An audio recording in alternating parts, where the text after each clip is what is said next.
दोस्तों, राहुल गांधी अपने अमेरिका यात्रा से वापस आ चुके हैं और इस वापसी में राहुल गांधी का जो भव्य स्वागत हुआ है, जो ग्रैंड वेलकम हुआ है, वैसा ग्रैंड वेलकम इस बार प्रधानमंत्री नरेंद्र मोदी का देखने सुनने को नहीं मिल रहा है। जब से एनडीए की सरकार बनी है तब से प्रधानमंत्री नरेंद्र मोदी को एयरपोर्ट पर कोई लेने नहीं जाता है, कोई रिसीव करने नहीं जाता है, गुलदस्ता तक कोई नहीं देता है। दोस्तों, प्रधानमंत्री की ऐसी हालत हो गई है, विदेश से आते हैं मोदी जी, अकेले मुंह लटकाकर गाड़ी में बैठते हैं, चल जाते हैं। ना जेपी नड्डा, ना राजनाथ सिंह, ना अमित शाह, कोई नज़र नहीं आता। पहले वाला कितना अच्छा सीन हुआ करता था, सब आते थे। नड्डा जी तो कम से कम रहते ही थे, लेकिन अब वो सब भी नज़र नहीं आता है। और आज राहुल गांधी जब अमेरिका से लौटे तो कांग्रेस की तरफ से ऐसा लग रहा है जैसे कि पता नहीं राहुल गांधी नहीं, इस देश के नेता प्रतिपक्ष नहीं बल्कि प्राइम मिनिस्टर आ रहे हैं। इतना धूम धड़ाका, इतना ज़्यादा धूम धड़ाका कि राहुल गांधी गदगदा गए कि भाई राहुल गांधी को बदनाम करने के लिए पूरी की पूरी मीडिया बैठी थी, परपंच करने के लिए। राहुल गांधी विदेश में देश का नाम खराब कर रहे हैं। भाई बोला मोदी को जाता है, बोला बीजेपी को जाता है तो देश से कनेक्ट कर दिया जाता है बीजेपी और गोदी मीडिया की तरफ से। लेकिन आज जब राहुल गांधी उतरे तो उनका ग्रैंड वेलकम इस कदर हुआ कि लोग एकदम पहुँच गए राहुल गांधी को देखने। और लगता है बीजेपी के नेता इस बात से इतने दुखी हो गए कि अब राहुल गांधी की जुबान काटने वालों को 11 लाख रुपए देने की बात कर रहे हैं कि राहुल गांधी का जो ये कट कर देगा उसको वो 11 लाख देंगे। इससे पहले बीजेपी के नेता के बिगड़े बोल आपने सुने होंगे कि कैसे राहुल गांधी की दादी का जो हाल हुआ था वही हाल राहुल गांधी का भी किया जाएगा। मतलब राहुल गांधी से इतनी नफरत है बीजेपी वालों को कि मारने काटने की धमकी दी जा रही है। मोदी जी तो अपनी गालियों को बहुत काउंट करते हैं कि हमें इतनी गाली पड़ गई, मैं तो गाली खा खा करके मजबूत हो गया हूँ, मुझे ये लोग जेल में डाल देंगे, रोना धोना करना शुरू कर देते हैं। लेकिन राहुल गांधी को क्या आपने कभी देखा है इन तमाम बातों पर रोना धोना करते हुए? हालांकि बीजेपी के बड़े बड़े नेता इस तरीके की विवादित बयानबाजी कर रहे हैं, लेकिन राहुल गांधी को मैंने कभी आज तक नहीं देखा। इनफैक्ट स्मृति ईरानी को भी उन्होंने कभी ट्रोल नहीं किया, कभी कुछ नहीं कहा, जितना स्मृति ईरानी उन्हें ट्रोल किया करती थी। बात बात पर राहुल गांधी को ट्रोल करना, उनके परिवार को, उनकी माता बहन सबको ट्रोल करती थी। लेकिन आखिर में स्मृति ईरानी भी राहुल गांधी की फ़ैन हो गई। वो कहते हैं ना कि ईट, जब आप कीचड़ किसी को फेंकते हो, मतलब पत्थर मारोगे कीचड़ में तो वो पलट कर आप ही को लगेगा। तो इसलिए पत्थर फेंकने पे लगता है राहुल गांधी यकीन नहीं करते हैं। इसीलिए तो भारतीय जनता पार्टी के नेताओं के ऐसे ऐसे बयान, ऐसे ऐसे स्टेटमेंट आ रहे हैं। दोस्तों, मैं सुनकर हैरान हो जा रही कि कोई नेता प्रतिपक्ष को लेकर ऐसे शब्दों का इस्तेमाल कैसे कर सकता है कि आप उसकी ज़ुबान काट कर के लाओ और हम आपको इनाम देंगे, 11 लाख रुपए देंगे। हद हो गई है। मतलब हिंसा करने की जो चीज़ें हैं, हद हो चुकी है। राहुल गांधी के ऑलरेडी परिवार में कई लोगों ने जो है शहीद हो चुके हैं, इस देश के लिए जान दे चुके हैं, उनके पिता, उनकी दादी।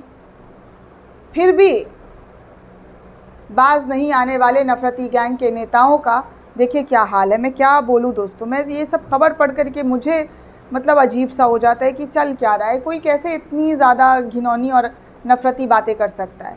हिंदुस्तान लाइव के हवाले से खबर आ रही है कि राहुल गांधी की जीभ काटकर लाने वाले को दूंगा 11 लाख का इनाम। शिवसेना एमएलए संजय गायकवाड़ का बिगड़ा बोल। जी हाँ, बिगड़े बोल ये संजय गायकवाड़ जो है वो बोल रहे हैं।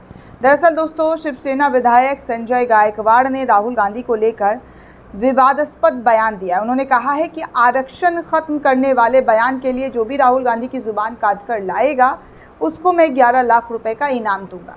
इस बात के लिए संजय गायकवाड़ की जहां काफ़ी आलोचना हो रही है, वहीं महाराष्ट्र भाजपा के अध्यक्ष चंद्रशेखर बावनकुले ने कहा है कि वो इस बयान का समर्थन नहीं करते हैं। आपको बता दें कि भाजपा ने महाराष्ट्र में शिवसेना शिंदे गुट के साथ गठबंधन बना रखा है। इससे पहले केंद्रीय मंत्री रवनीत सिंह बिट्टू ने राहुल गांधी के खिलाफ जो है अभद्र टिप्पणी की थी। हाल ही में अपनी अमेरिकी यात्रा के दौरान कांग्रेस नेता राहुल गांधी सिखों के संबंध में की गई टिप्पणी पर आलोचना करते हुए रवनीत सिंह राहुल को देश का सबसे बड़ा दुश्मन और आतंकवादी बताया था।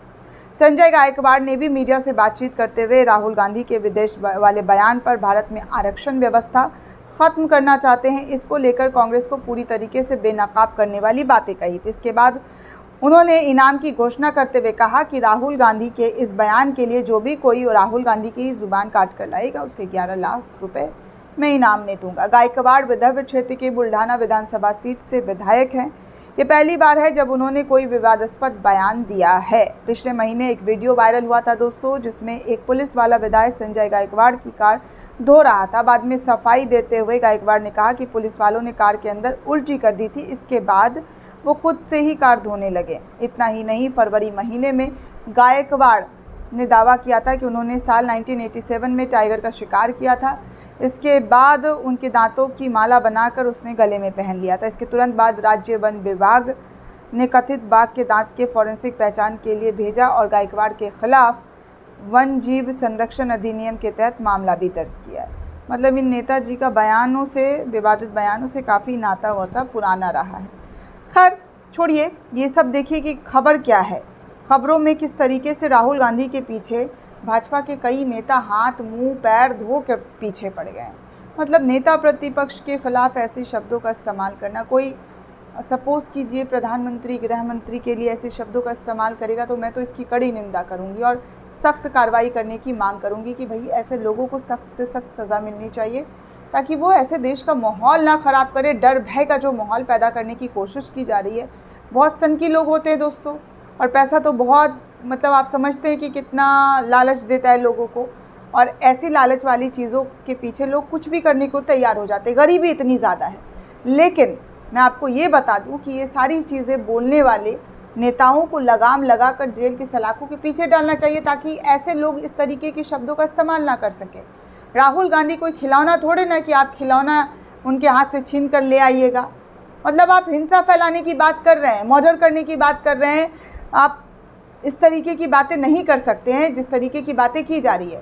खैर, भारतीय जनता पार्टी में जो बातें करो, उनके सहयोगी दल करें या बीजेपी के लोग करें, कोई फ़र्क नहीं पड़ता, किसी को कुछ एक्शन भी नहीं लिया जाता है।